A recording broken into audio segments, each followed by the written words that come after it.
Welcome to மாயா பஜார். இன்றைக்கு நாம் பார்க்கும் ரெசிபி மைசூர் பாக்.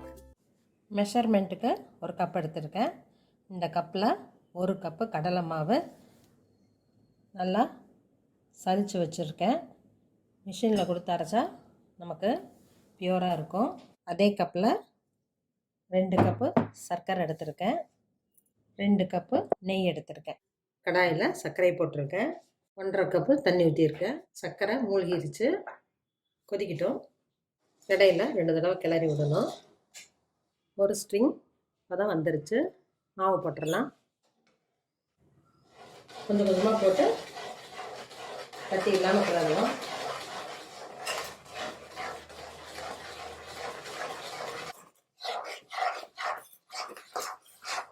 கட்டி இருந்தாலும் கொஞ்சம் நேரத்தில் அப்படியே உடஞ்சிரும். 5 மினிட்ஸ் இப்படியே வேகட்டும். பக்கத்தில் நெய் புகை வராமல் மிதமான சூடாக இருக்குது. மீடியம் ஃப்ளேமில் விடாமல் கிளறணும், இல்லாட்டி அடி பிடிச்சிரும். இப்போ கொஞ்சம் உருக்கின நெய் ஊற்றலாம். நெய் சூடாக தான் இருக்கணும். கிளறுவோம். மறுபடியும் சூடான நெய் 2 கரண்டி ஊற்றுறேன். இதே போல் உருக்கின எல்லா நெய்யையும் கொஞ்சம் கொஞ்சமாக ஊற்றிடணும். அடி பிடிக்காமல் கிளறணும்.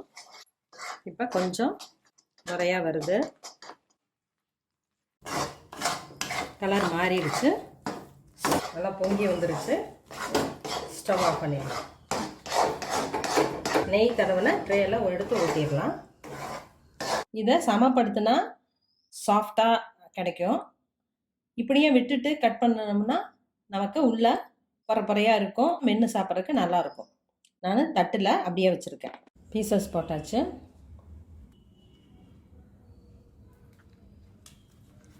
மைசூர் பாக் நமக்கு மென்று சாப்பிட்ற பதத்தில் கிடச்சிருக்கு. உள்பக்கம் நல்லா செவந்திருக்கு. இப்படி இருந்தால் தான் நமக்கு நல்லா வாசமாக இருக்கும்.